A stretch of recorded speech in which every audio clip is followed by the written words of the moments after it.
Okay, well, welcome everybody. It's a great pleasure to welcome you all to the latest MENASP webinar. So my name is Oliver Walton. I'm a senior lecturer at the University of Bath, and I'm going to be hosting today's session. For those who are new to the space, this is a regular webinar series, and you can find out more information about the series by going to the MENASP website. You can also find past recordings of other webinars that have been run. I think there's about 10 recordings on there, which you can find on YouTube. And we will also be recording this session as well, so just so everyone is aware. So we're delighted today to welcome Ali Hamoudi, who is going to be doing a presentation entitled CSOs in Iraq, Downward Accountability. And Ali is completing his PhD thesis at University College Dublin in the School of Social Policy. And his PhD thesis is titled Civil Society Organizations Providing Social Services in Iraq, Structure, Accountability and Religion. Ali did his undergraduate and master's degrees in the United States. And then following that, worked for a time for the Iraqi government, and then has worked for a number of other organizations, academic institutions. So the format for today is that Ali will talk for around 30 minutes, and then we will open it up for questions. So people can either post questions in the chat, or at the end you can raise your hand and we can just have quite an informal discussion, I think. Without any further ado, I'm going to hand over to Ali. Welcome, Ali. Yeah, thank you very much. Thank you, Oliver. Let me share my screen here so that. Okay. All right. So my screen is shared now. Yeah. Everyone can see my. Okay. As Oliver mentioned, I'm at the University College Dublin, finishing my PhD thesis at the School of Social Policy, Social Work, and Social Justice. My work focuses mostly on civil society organizations providing social services in Iraq. And this is a relatively new field. I wanted to make sure everyone knew I've given many presentations, but I've never done a half-hour presentation before. And I was hoping to convince the organizers here, maybe I could do it a little less than that. But anyway, hopefully it will be fine. I do have 30 slides, so hopefully we can get through them. This specific aspect that I'm looking at now here is one specific aspect of my PhD thesis, and it's really it's directed towards future research, but it goes through the many of the findings that I've come to so far, and then ask the questions how I can move forward from here. So the questions that I'm looking at specifically in this presentation is why do some CSOs direct their activities to the demands of service recipients, and so I call it downward accountability, and I'll explain that further as we go on. So as an overview, I'll go through it. So I was thinking in every presentation I've done so far, everyone, when I I show the data, and the findings that I've come to and all that, the questions always come back to what's the background, what's the context that we're talking in, right? But so this is the first time that I'm speaking to an audience that has sort of an understanding of the MENA region, I could say that. But at the same time, I think there is a lot of information about civil society that could help us in understanding the context that we're speaking in, because Iraq is very understudied in civil society in Iraq. Look at the historical background, the theoretical framework, and then the methodological approach that I'll be taking, and then the findings and the discussion and conclusion. Okay. So again, I don't know to what extent everyone is familiar with the context that we're speaking of. So I think I'll be more brief now since we have such a small group. But one of the major modern civil society, one of the major researchers in this field, who claims that they brought the term civil society to the Middle East, and that's their claim. Sa'aduddin Ibrahim is probably well known to everyone here, but he makes the argument that the historical transformation of weak states with a strong associational life before a specific period in the MENA region, post-colonial states, had relatively weak states with limited welfare regimes and strong associational life.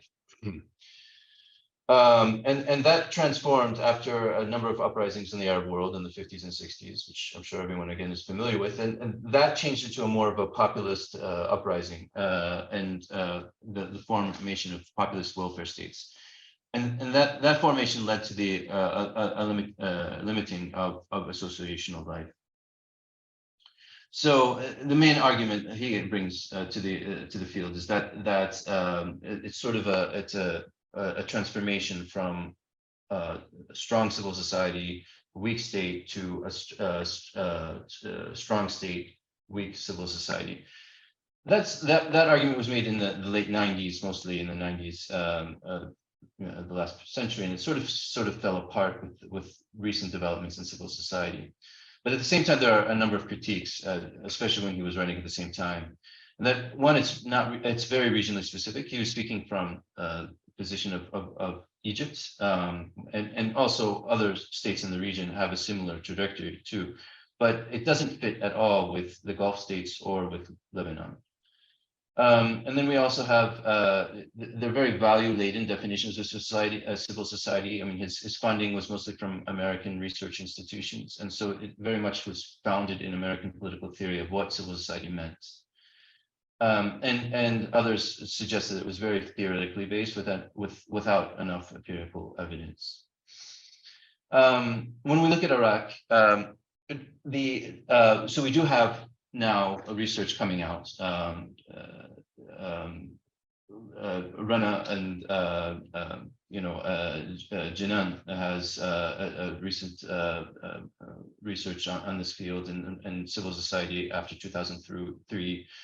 As well as Zahra Ali is another researcher in this field, and then I have a few studies coming out also.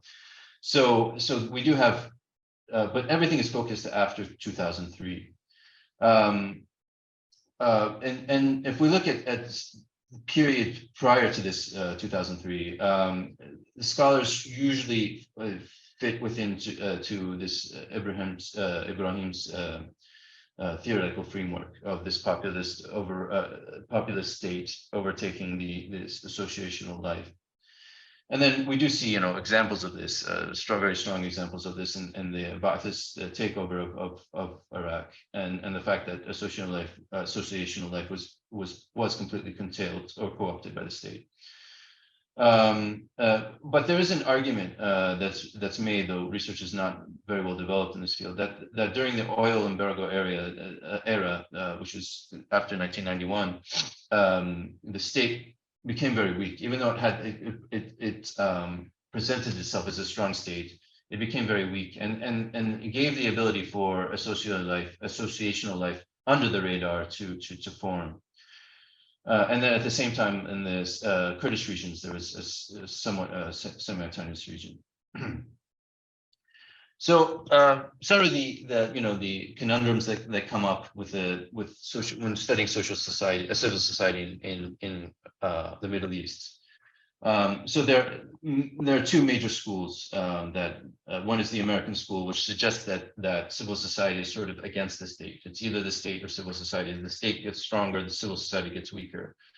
Civil society gets stronger, the state gets weaker. So there's this zero-sum type of analysis. That's the analysis that Ibrahim came with. But there's another way of looking at civil society, which is the more European vision, which is it's termed as the third sector, because it's considered as an interdependent, that state and civil society work together. They develop in tandem. And many of the research on civil society in Lebanon suggests that there is a in tandem type of relationship or an interdependent relationship of civil society development. At the same time, there are different historical trajectories. We see this in the world. Johns Hopkins had 2 decades of research on civil society development around the world. Even though they had some research on in the MENA region, they sort of completely erased it because they didn't think that was good enough from their final analysis. So they don't really get into the historical trajectories. They sort of lump it all together in this authoritarian state. So we can't really understand the development of historical trajectories or how historical trajectories affect civil society development. But there's clearly some differences, right? And that we see again, Lebanon, the Gulf states, and then these other states. So these populist uprising states. Yeah. So these historical trajectories has strong influence. And then there are the definitional issues that we've discussed. The major studies discuss civil society in voluntary and autonomous, that these are necessary for our understanding of civil society, that they must be voluntary and they must be autonomous. When we look at the MENA region, that becomes much less clear. To what extent are they voluntary, right? So this is what in Yemen they found, for example, that autonomy and voluntary is not a necessary aspect of civil society in the MENA region. So how do we deal with this? And so these are the questions. What is the relationship? When we look at MENA, we have to ask these questions. What is the relationship between civil society and the states? How do historical trajectories affect civil society development? And then how do we define civil society? So the way we can go about this, and the way we need to go about this, in fact, is firstly to understand the importance of religion. I mean, when we understand civil society and the non-state actor, one of the major aspects of its development is in the MENA region is religion. Obviously, and Rana has a number of studies on this, but one of her first earlier publications really addresses this in detail. And then the funding sources is another important understanding of. If we want to look at the historical trajectories, we have to understand who's funding them, right? So in the West, it's very much publicly funded, but in the MENA region, that's not so much the case, except for the Gulf states. So this funding, where does it come from, and how does that affect its development, civil society development? And then some of my own research, in the questions that I ask is how to understand civil society and to get a better understanding of the values of civil society without using these Western concepts, but instead allowing us to explore the concept within the MENA, is organic concept within the MENA region. What would that look like, and how can we find these out? So in terms of social policy and the questions that I'm asking right now in this specific research is if we look at the provision of social services, right? So civil society, one of its major aspects is providing social services, right? It's a non-state, non-governmental actor and in the MENA region, that's one of its major functions, right? So instead of looking at as merely political concepts, it's also a social policy concept, right? And so we need to start looking at it that way. And one of the ways we can do this is through through accountability. And accountability here, previously accountability, when looking at it, this very professionalized, instrumental way of describing it, of this principal and agent, sort of like this firm, but now with civil society, new understandings and concepts are being developed, and one of the major ones is the multi-stakeholder directional approach, right? And so what we see is that CSOs they hold themselves accountable to different parties, different stakeholders. One of them is the funder, right? And this is one that's usually looked at because it's very important. Without funding, they can't operate. But another that's very important now, and it's being researched more, is its relationship towards service recipients, the people that are receiving the services that they offer. And then there's a horizontal concept, which is organizations between themselves, and then internally towards their own board or their management and their mission. So here we can see accountability as a way of measuring values and understanding civil society in this way. And specifically, the questions that we're asking here in this research is why do CSOs value service recipients, right? So this is an extremely important question for social policy, and that if these organizations are providing social services, their main stakeholder, the ones that they should be very concerned about, are the service recipients, right?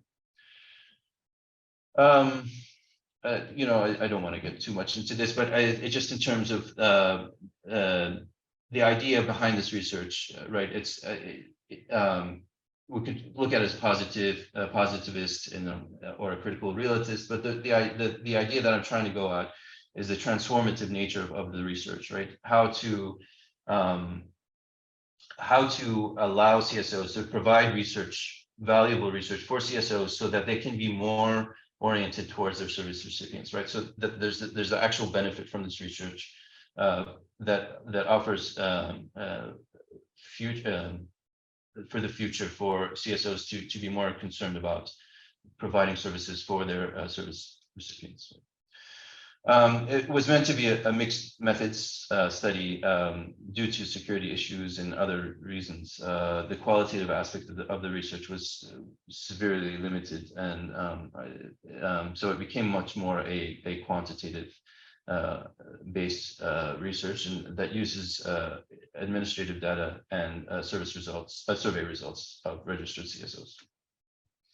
So if we can get just into the findings, which is, I guess, the most important aspect. There are two ways of going about this, right? So of answering this question. And again, this is one specific question that we're looking at is why would CSOs be interested in their service recipients? What allows them to do so? Why would they, what causal factors are behind it, and what allows them to do so?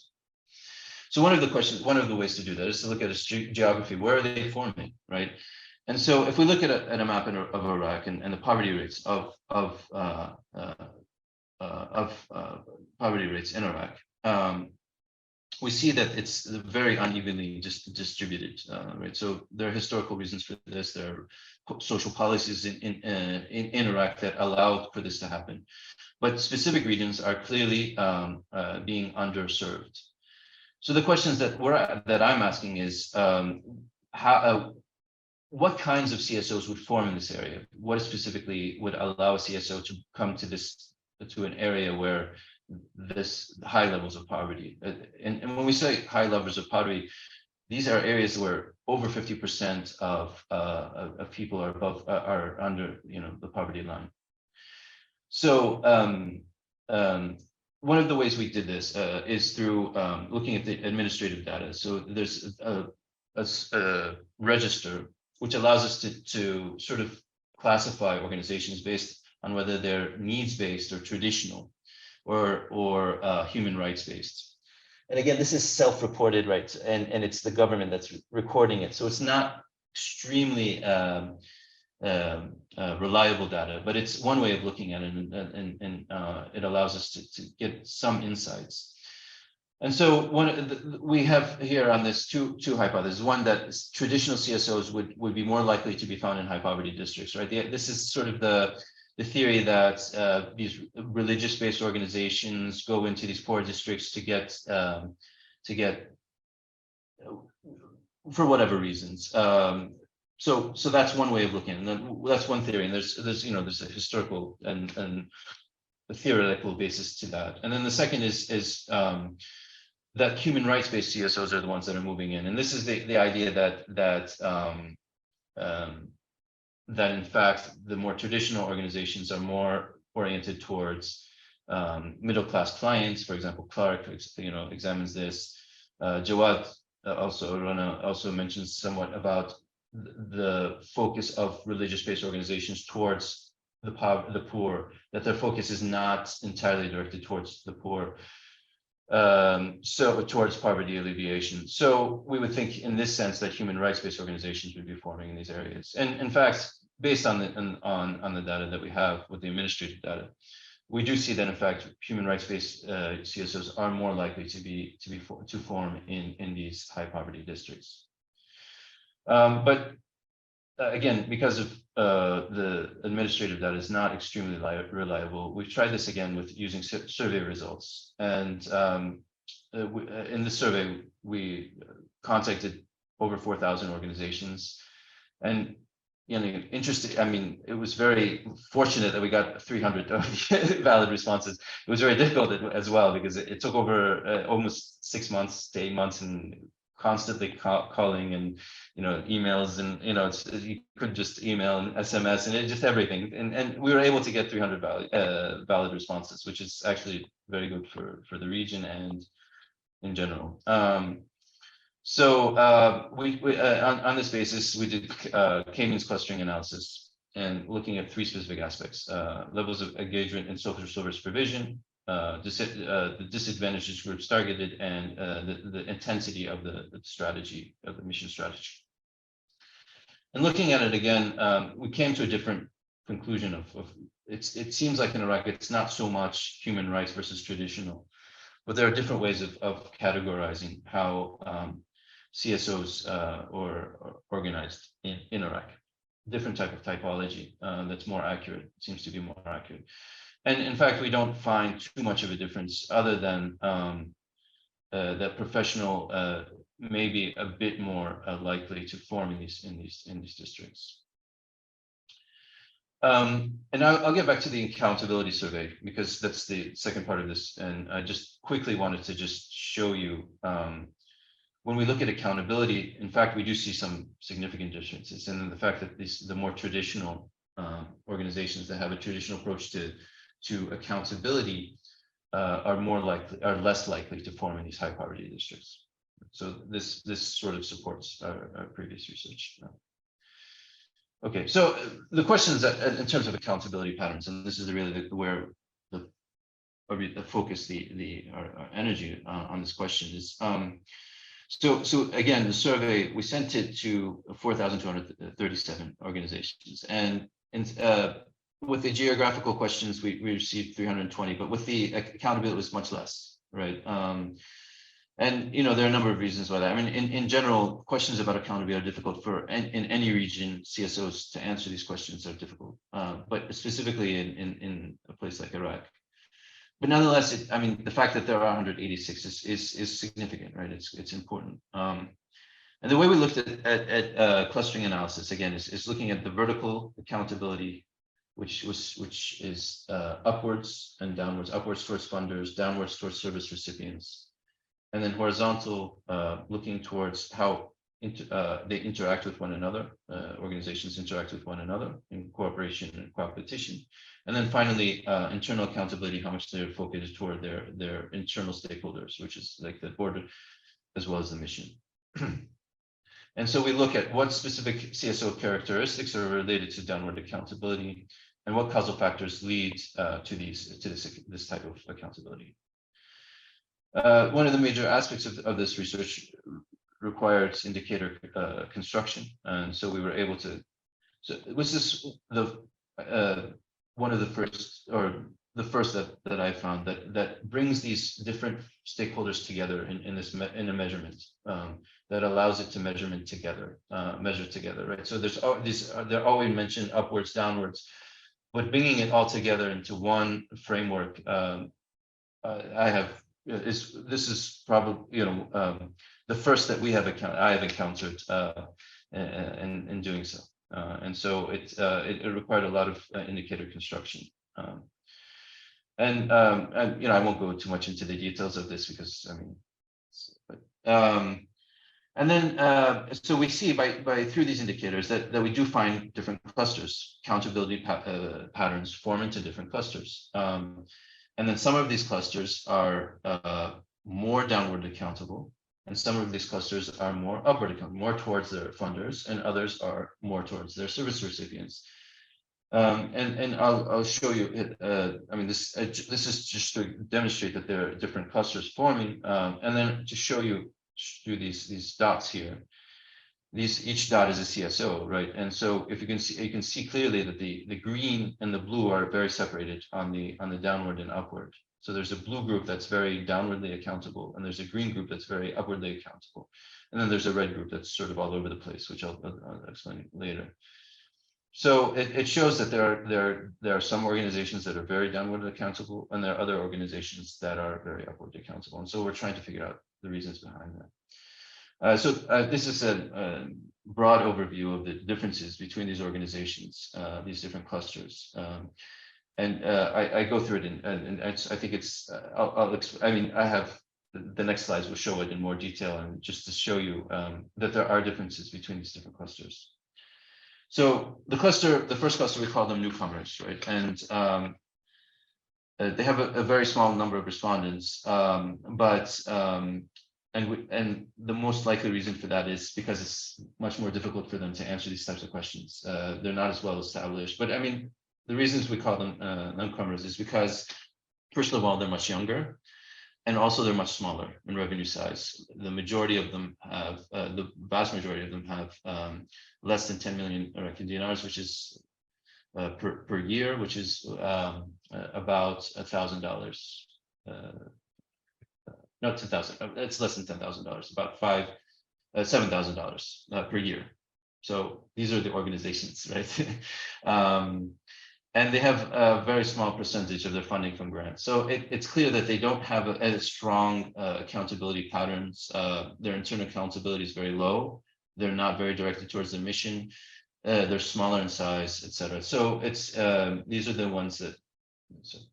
In cluster 2, we call traditional, and the reason we did so is they're medium in size, but interestingly, they do not seem to get any funding from international organizations. They seem to be averse to that for some reason. And they seem to be more directed towards religious-based sources funding, than funding from religious-based sources. It's not, I mean, it seems, so it does seem that these organizations do have adversity towards international funding and are more directed towards religious-based sources, and which is understood as traditional organizations. They're medium in size, and they're very internally accountable, but they're also at the same time very upwardly accountable towards funders. And then in terms of the modern, what we call modern here, is that they're very downwardly accountable, and at the same time they're very internally accountable. In terms of the discussion here and what we're finding out. First of all, it's difficult measuring accountability for CSOs in Iraq. I mean, that's good.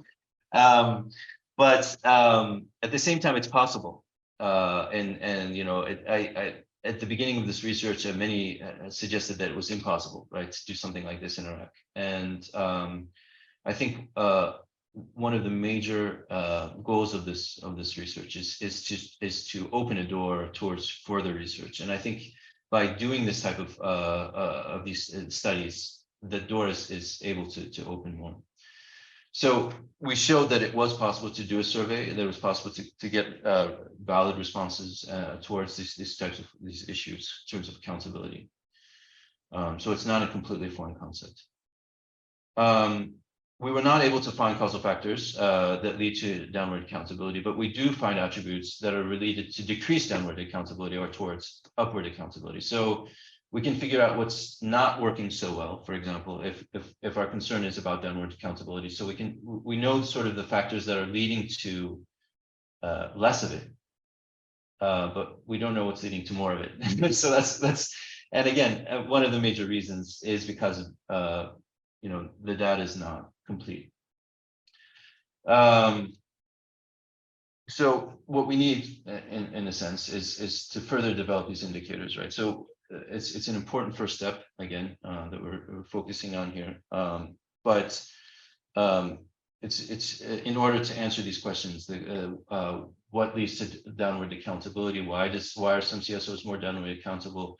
We need more qualitative measurements to answer these questions, to get into the underlying mechanisms, and we need to develop further develop our indicators to understand this question further.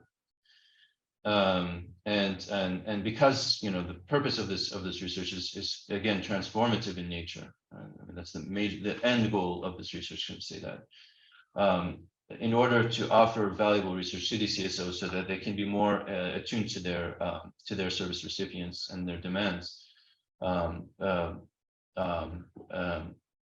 We need to ask these more in-depth questions in order to offer that data and that research to them in a valuable way. And thank you for your time. Thanks very much, Ali. That was great. Really fascinating. So what we'll do now is open it up to questions. So does anyone have any questions? So feel free to, I mean, we're a fairly small group, so I think feel free to just speak. Yeah, Rana. I'm happy to come in, and I know we've got Amal, who is a great friend and huge experience in Lebanon, so we'll leave it up to her if she wants to ask us questions. I mean, I think, Ali, this is really interesting, and I posted a comment in the chat about doing this granular type of research to kind of go beyond the homogenization of civil society in the Arab world. And I think it's really great that you are differentiating across different contexts. I know you're working on Iraq now, but certainly recognizing that there might be different historical trajectories, different characteristics of the civil society sector in Iraq. And I think certainly anchoring that in historical development, but also it would seem to me helpful and logical to also anchor that within political economic analysis. And there's a lot that we can say about the different countries, and no doubt I'm sure Oliver can say more. So I think that's, as a kind of starting point, I think that's really valuable, and you can certainly expand this kind of research going forward with different maybe country case studies, or indeed different types of organizations. So I think that was the second kind of question I wanted to make, because you referenced social policy, but it just felt like it could be a bit more developed. And that sort of relates to an additional point about the characteristics of the civil society organizations themselves. So the sphere of work that they're in and the type of focus that they have. And I know you have this reference to poverty, and that's a driving sort of determining factor for you in the selection of or in designing the study. But just a bit more discussion about the type of focus that the organizations have, whether this affects how this interacts with their historical development as well. And I mean, I think this can become much broader, because then you can have a very broad view of what civil society, that in itself is a very wide category. So are you including a service type of organizations? Are you including trade unions? Because then there's a whole range of different types of considerations, I think, and they will all have different experiences with government. And hence, I think the final endpoint of accountability that you're focusing on. So I think a lot more that can be said, but I'll just stop there, and I'm sure we might come back to some of these issues again. Thank you. I mean, the issue of the historical trajectories, I mean, that was one of the major aspects of the beginning aspect, part of the research, I think you could say, is to understand, because so I mean, there's a lot to say. It's difficult, but so I mean, one of the major aspects, what I'm trying to do, and I cited one of my chapters, recently published chapter it's a book about future research of civil society in the world, and so the questions that I ask is how to start really going beyond this very dichotomous view of civil society, of this sort of black and white. The major problems that we have, I think, in studying civil society in the MENA region right now, is that it's very, very extremely value-laden, right? So that we have this either it's it's this sort of human rights based, foreign funded democracy promotion, liberal values, these types of things. And then on the other side, there's this sort of this Islamicist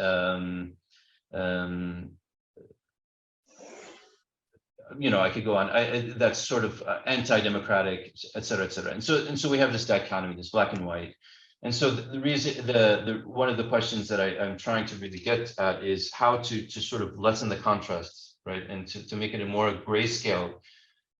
Because by doing so, by making it so contrasted, what ends up happening is that it exacerbates conflict and exacerbates differences in ways that lead to increased conflict.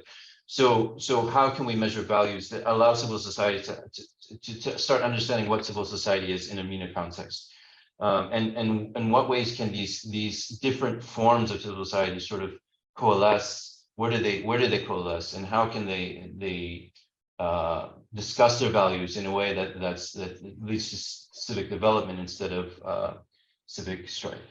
So I mean, it sort of addresses what you were mentioning, but I think this is sort of where I'd like to focus this issue more, because I think it has such important implications now in the region.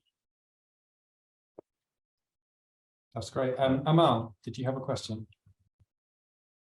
Yes. How do hi, can you hear me? Yes. Okay, my name is Amal, and I have a track, like my experience in the social domain comes from working in Lebanon. But I would like to, I have some technical questions for Mr. Ali. How does the licensing of civil society organizations take place in Iraq? Is it a straightforward process, or does it entail any interference from a political interference and so on and so forth? And which government entity oversees the work of those civil society organizations? This is one.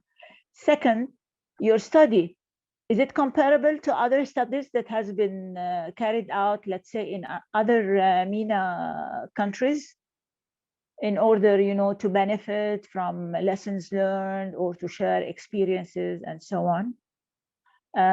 Third, you mentioned on one of the slides the definition of civil society organizations. I think this is very important, because in Lebanon, what we call them non-profit organizations, and what comes into it is a broad spectrum of entities. Even sometimes universities are included there, and political parties. So maybe this is also an issue of concern to some. Thank you. Yes, thank you. Excellent questions. Let me start with your last question in terms of definitions.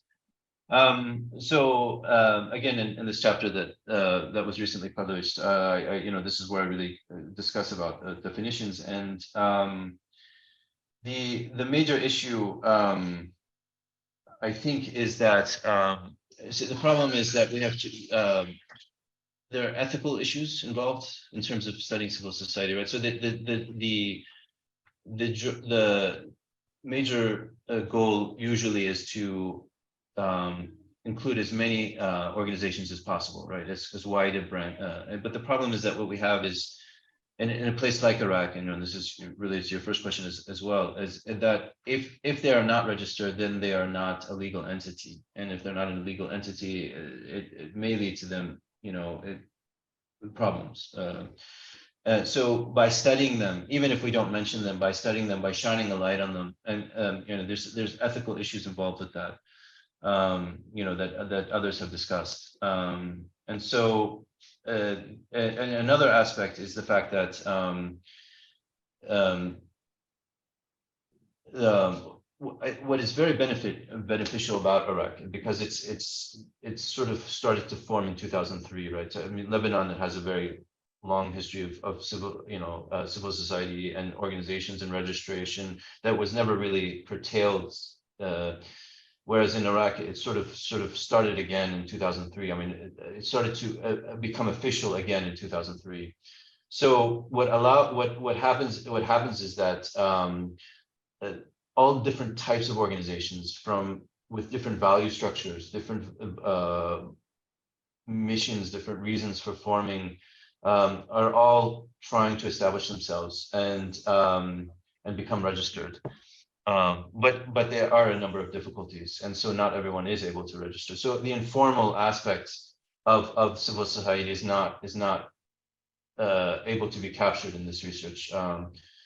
But the benefits of looking at the more formal aspects, it's a good starting place. That's the argument, that it's a good starting place to really understand how civil society is forming and what's happening in civil society. So, I mean, sort of addressing your first and third questions, I guess. There are difficulties, but at the same time, these organizations they want to register, and they are doing so, and so it's good to capture what they're doing and how they're doing. In terms of your second question in relation to other studies, so the first aspect of the research that goes to the administrative data, it's very much connected to the research. Actually, we are out of time. Is it a pressing question? Do you want to write it in the chat? Sorry. Yeah. So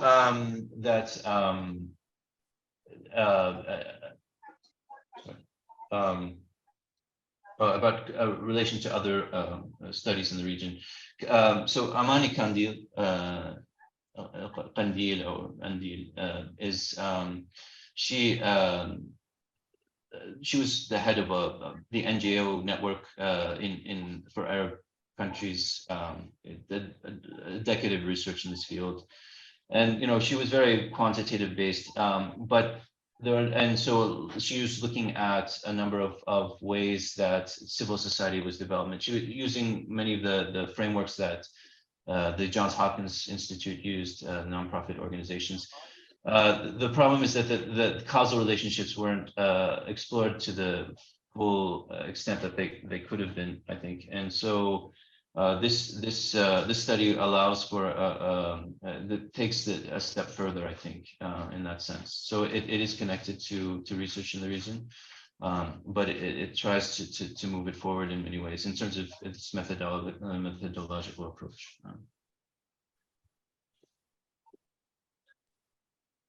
That's great. I actually have a couple of questions, if that's okay with everyone else.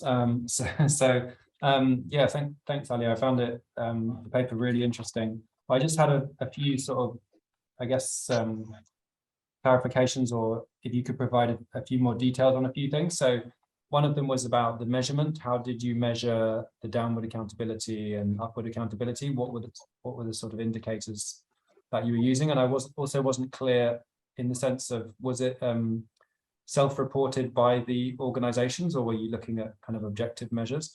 And then the second one was about the different sort of groups, the way that you group the different organizations, so the entrepreneurial, the modern, and the traditional. I think you said a bit about the traditional, but it would be interesting just to hear your thoughts on the different characteristics of these different groupings.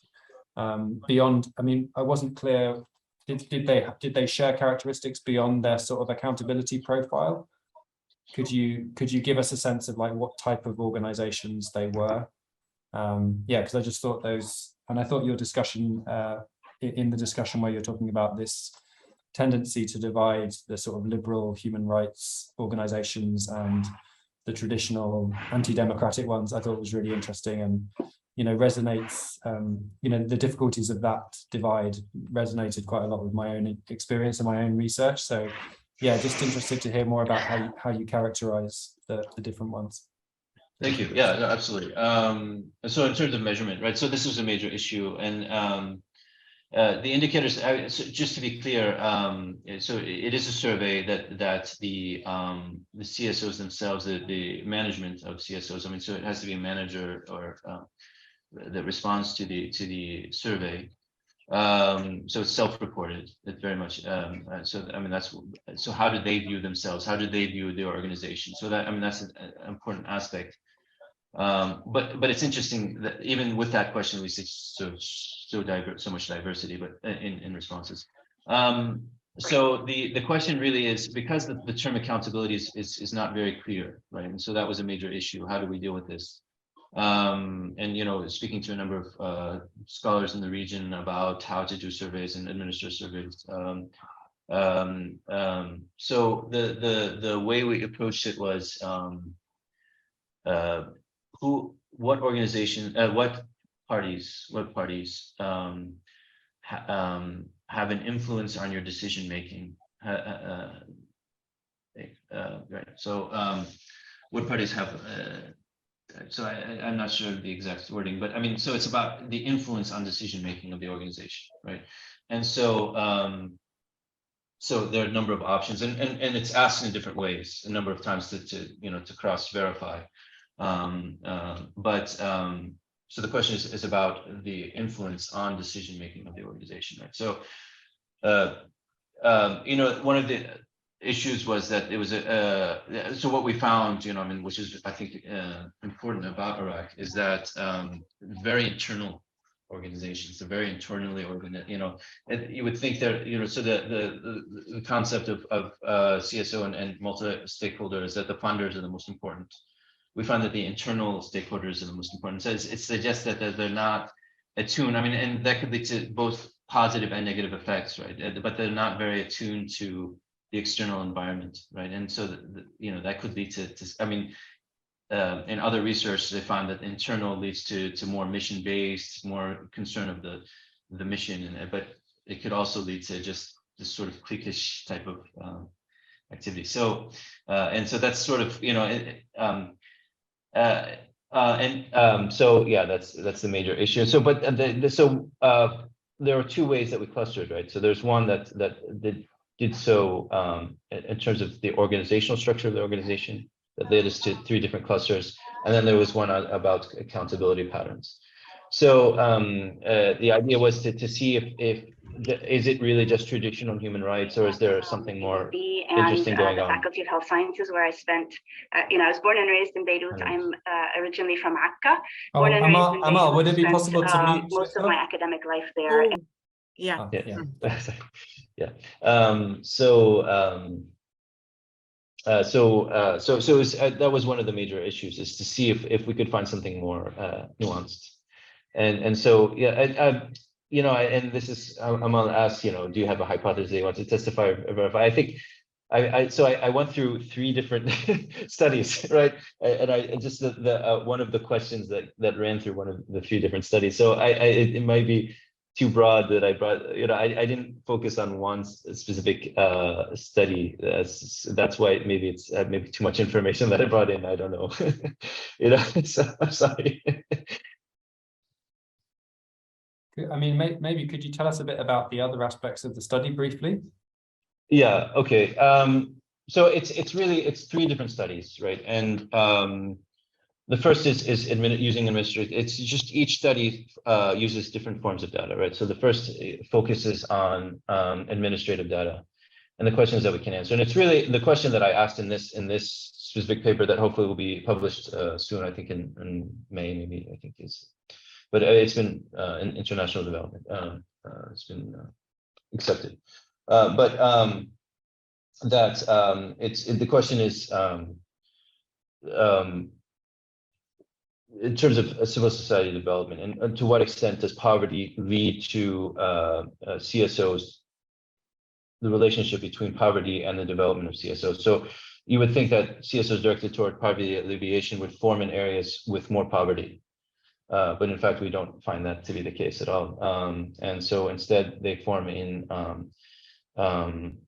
administrative districts. And this supports the supply side thesis, which has a long theoretical basis in terms of this field of research. But so they form in areas of higher supply. And so that suggests that they're not really feeling the needs of what they're supposed to, the missions. So in this specific presentation, I focused on one aspect of that research, which is looking at what kinds of organizations do form in these high poverty districts. Right? So, The second question is asking about the structural aspects of organizations, and this is a question that you just asked, and to understanding that a little further using the survey data, the geographical and organizational structure of the organization. And then the third aspect is asking questions related to accountability. And all of these, how they interrelate into the social policy mission of the CSO. That's great. Thank you very much. Does anyone have any additional questions, or we're almost out of time?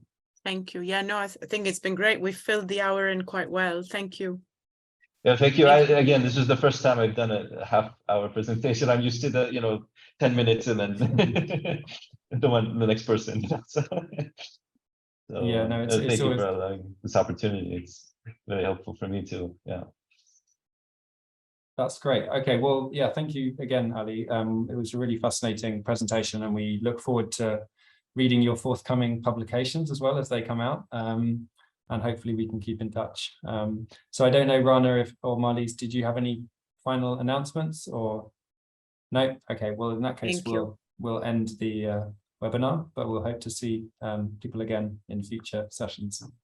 Yeah. Thank you so much. All right. Thank you, Oliver. Thank you. Yeah, thank you. Thank you. Thanks all for joining.